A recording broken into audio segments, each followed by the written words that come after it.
Okay, welcome to an example of how to play Star Wars X-Wing miniature game. You can see I've got a setup here. I've got a 4 TIE fighters, 3 TIEs and 1 TIE Advanced, piloted by Darth Vader, against 3 X-Wings, piloted by Luke, Wedge, and Biggs.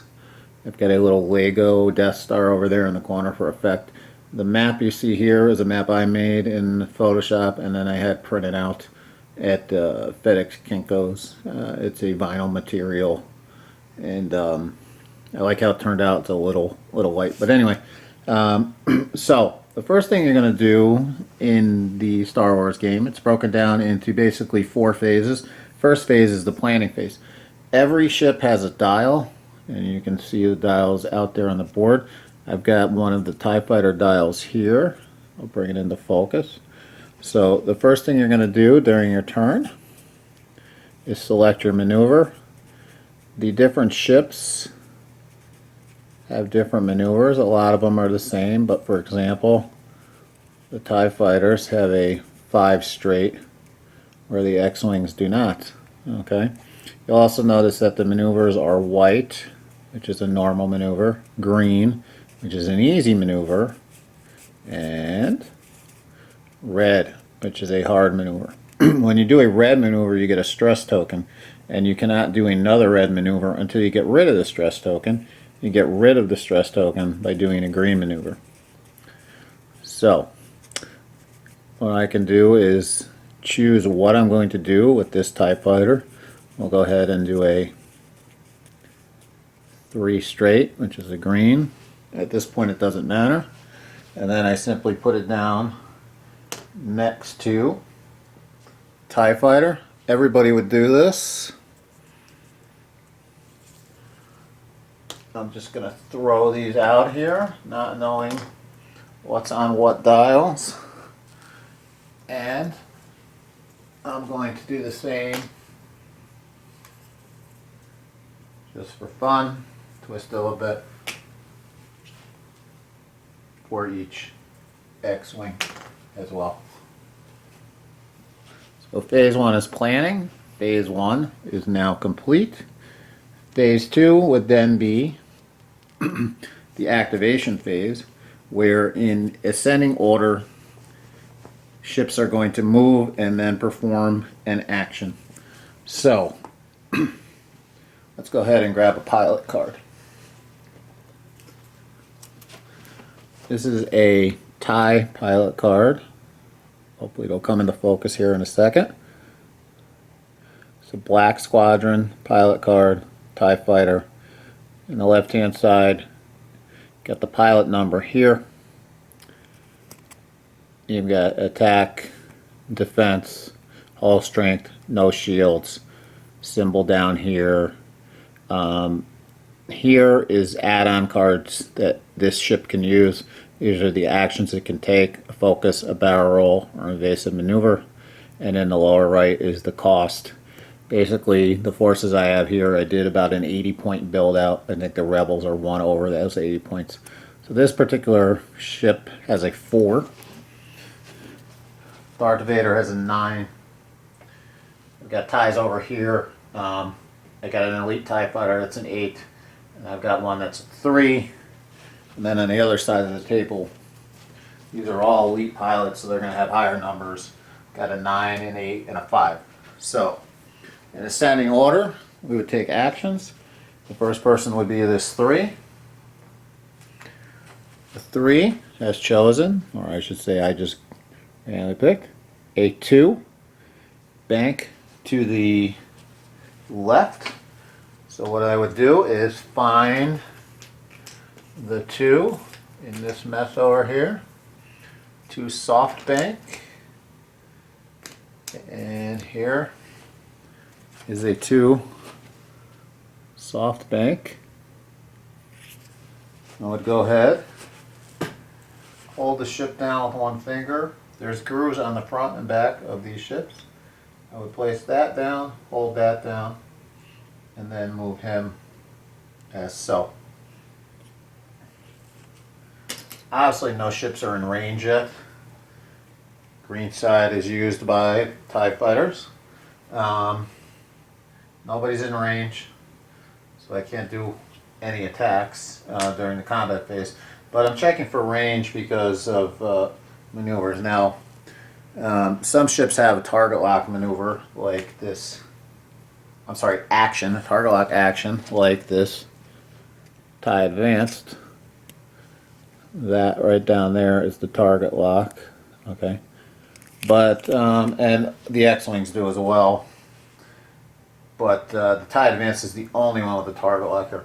So, this particular individual's actions are focus action, a barrel roll, or an evade. Okay? A barrel roll, I'll explain, is you basically take this one, you put it anywhere on either side, and you just move the ship over. I'm not going to do that here. That's a barrel roll. The other actions are focus and evade. Focus and evade tokens. Focus is the eyeball and the evade is the squiggly line. A focus action will allow me to go ahead and turn on an attack or defense dice, my choice when I want to use it, one of these results, which is an eyeball, into a normal hit on an attack die, and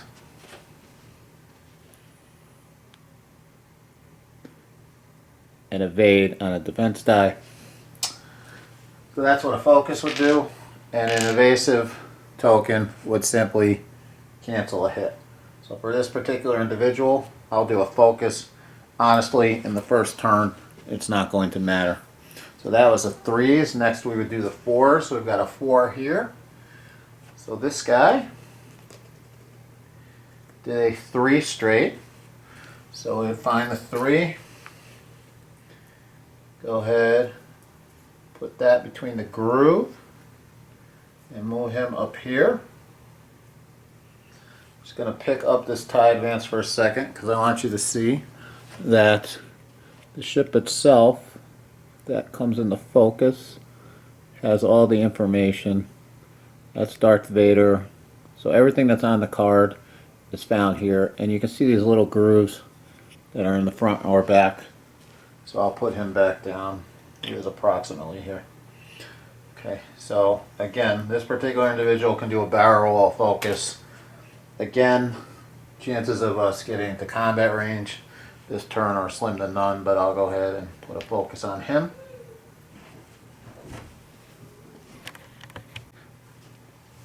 Okay, next pilot up will be 5s. Over here we've got Biggs as a 5. I randomly did a 2 straight. Isn't bad for a random maneuver.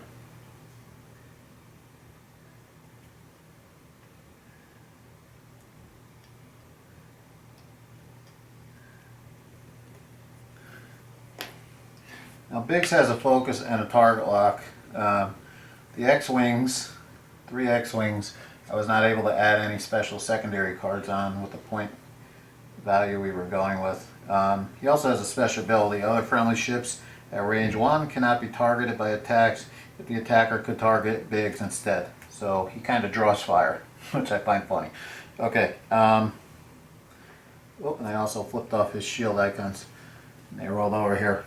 All these X-Wings also have 2 shields, so they can soak up more hits, which is why you usually have more ties than X-Wings. Alright, so after the 5s, the next in the number sequence are the 8s. Luke's an 8. Wedge is a 9, by the way. Love Wedge. And Darth Vader's a 9. And then we've got an 8 elite TIE pilot. Just so you can see, because TIE pilots are not like named characters, at least that I'm aware of. This is an elite TIE pilot. And here's a secondary card that comes into focus. So, we've got 2 8s. Who goes first? Well, some side has initiative in all the scenarios. Typically, if you're just doing a setup game, it's the Imperial side. But in a point building game, it's the side with the lowest point value. In this case, we've got 80 points for the Imperials, 81 for the X-Wings. So the side with initiative, in this case, would be the Imperials. So what I'm going to do is I'm going to go ahead and plot the rest of the first movements, and then you can go ahead and see what we've got when we get to that step. So hang on.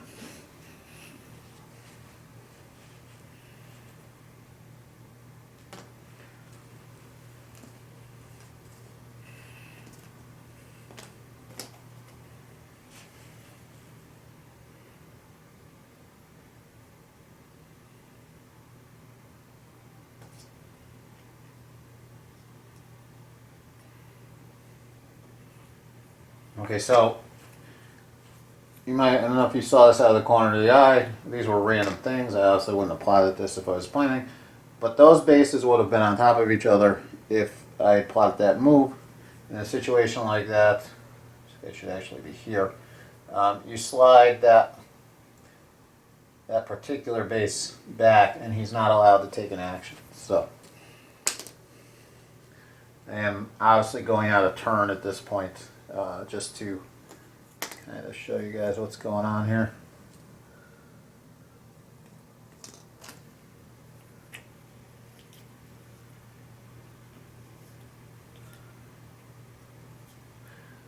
Darth Vader's pretty cool in that he can take 2 actions.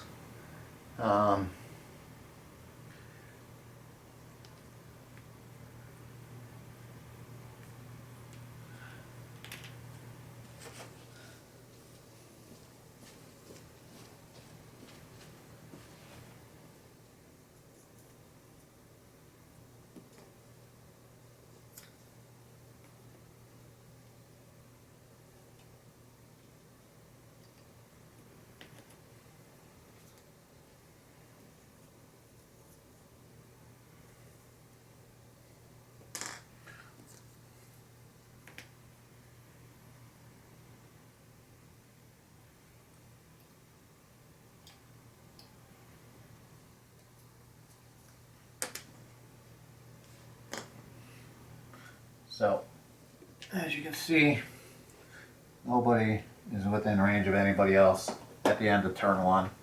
That's typically the case. So after movement, the activation phase, where we do movement and then any actions, then we go to the combat phase. The combat phase is done in descending order, so we start with the highest first. So in this case, it would be Darth Vader at a 9, then Wedge, then the 8 Imperial pilot, then Luke, then Biggs, then the 4 guy, then the 3 guy. So there's none that turn, and then we end the phase. So that's actually a complete phase of the X-Wing miniature game. Like I said, there's some things with combat and so forth. I'm going to move this ahead a little bit and probably play it at a speed lapse so you can see what's going on.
Okay, I plotted turn two's moves just so we can get some combat and show you how it works and wrap up this demonstration and play video. So again, in combat we go in descending order, highest to lowest, and that would be the nines first, and initiative is with the Empire. So Darth Vader would go first, and we can see that stretching this out, Darth Vader does have range to, I believe that is Wedge over there. So Darth Vader is at 3 range. So what we're going to do is look at his attack dice. That would be 2 red. So we take 2 red dice. I didn't assign him any actions because he overlapped, so he thus loses an action. It brings a good question. Darth Vader gets 2 actions. I don't know if he still gets 1. That would be something I would need to check. It's not in the rules, so I'd need to look in the FAQ or something. But I'm going to assume that he doesn't get any extra actions for the purposes of this example. So he rolls 2 green dice, or 2 red dice, and Wedge. I have to go around the table to take a look. Wedge has 2 green dice as his defense, plus because he's at range 3 he gets a 3rd. So Darth Vader would roll. He's gotten 1 normal hit. So looking at the camera here, that is a normal hit, and the, let me find one here, the open ones are critical. So he had 1 normal hit. Wedge rolls his defense dice. He's gotten 1 evade and a focus. As you can see here, those are the focuses. So right now he is canceling the hit. The 1 evade cancels the hit. Nothing's going to happen.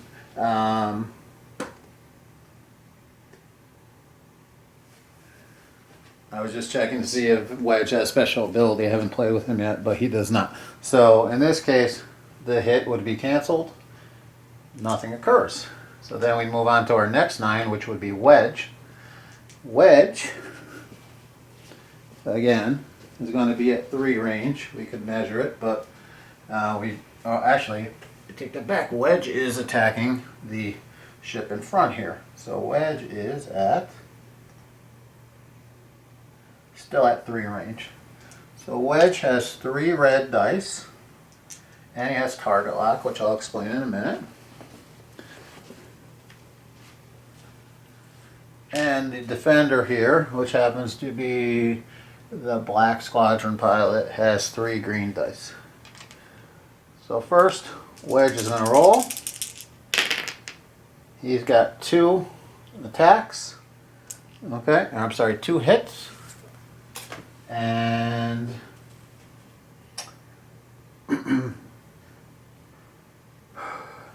Wedge now has the option of modifying his attack dice. He's got target lock on. Target lock stays on until you use it or you acquire some other type of target lock, or do some other acquire some other type of target lock. So target locks lets you re-roll any dice that you want. So I could re-roll this miss. In this case, I think I will, just to get rid of the target lock. Didn't help me. I got 2 hits. Target lock will then go away. Now Wedge's ability is he reduces the agility rating, which is the green dice, by 1. So this guy has 3 green dice, so he would roll 2. Okay, he's got a miss and a focus. He can then choose to use his focus action to cancel, or sorry, to turn one of this focus eyes into an evade, which would cancel 1 of the hits, which means that Wedge has inflicted 1 damage to this ship. So we would go over to the, because I have 2 sets, I have 2 damage decks here, 1 for each side. It makes everybody have an equal chance of getting all the cards. So in a normal damage case, which is this, we would just choose 1 card off the top, and I would put it this side up or face down next to the ship in question, which is the Black Squadron, which is here, which is probably off camera for you. He can take 3 hits, he now has 2. If we had done a critical hit, we would have dealt the card this side up, and it counts as a hit, but we also do what's on the card, which says immediately choose one of your secondary weapon upgrade cards and discard it, and flip this damage card down. So critical hits do extra damage aside from normal damage. So there is a combat roll, and the 9s have gone. We would move to the 8s, which would be the Howl Runner, which is this guy right here. And I keep putting this thing farther away from me than I need to. Ugh.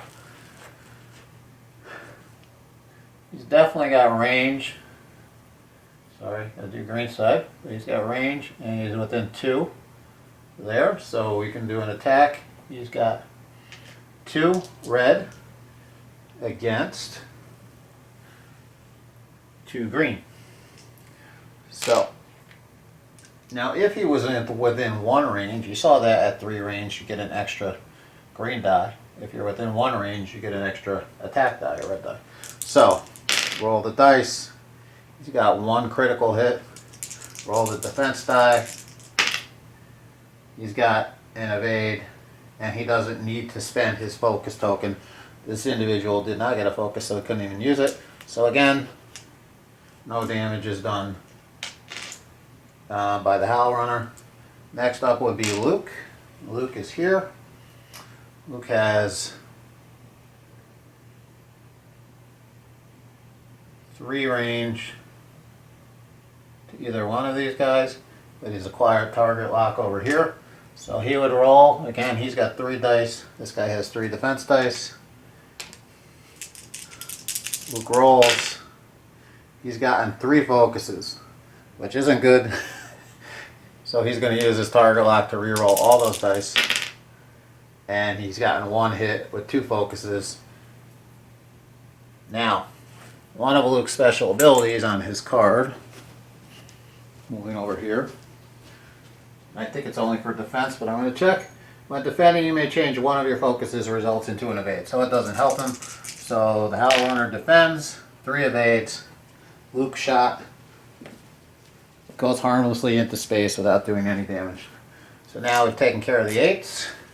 We would then move down to Biggs, who's a 5. Biggs has a range on this one. Again, it's 2. Biggs has 3 red dice. This individual has 3 green dice. Biggs rolls.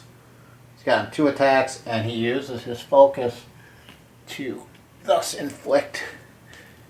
Change this to a 3rd normal. You can't change it to a critical. This gentleman over here is defending. He's gotten 1. He'll use his focus to deflect 2. So in this case, 1 damage card would be assessed to the Howl Runner over here. So that would be a 5. Then we would go to the 4, which would be this guy.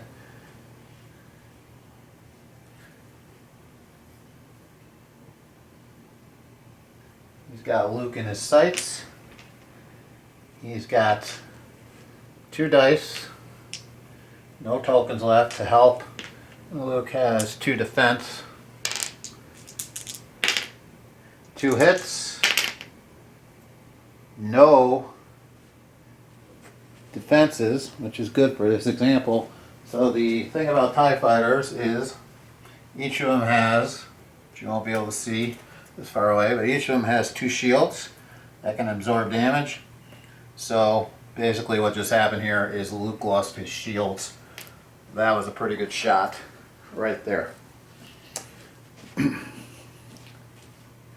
then we'd go down to the 3, which is the Obsidian Pilot, which is right here. We know from before that this guy has 3 range. Luke, actually, that made a mistake here. That attack was on Wedge, so I took away Luke's shields, not Wedge's. So we'll just go ahead and, oh, I did take away Wedge's shields. Just said the wrong name, my mistake. So, last attack of the round. This guy with 2 red dice against Luke, who's got 2 green dice. 1 hit. Can't use his focus, so his focus is going to be wasted this round. Luke rolled 1 defense. So no more hits. That would be the end of the round. So at the end of this round, we've got Wedge, who's lost his shield, the Black Squadron pilot, and the Howl Runner. TIE fighters have both taken 1 damage, of which they can take 3, and that would be the end of the second round, and then we would rinse repeat with the planning phase. So this is how you play Star Wars, the X-Wing miniature game. I really didn't get into, showed you a little bit in the beginning, but if one of these ships were to do a red maneuver like this, trying to let that come into focus, what would happen is this TIE fighter did a red maneuver on this turn, which is kind of a 3 turnaround, so it'll look something like this.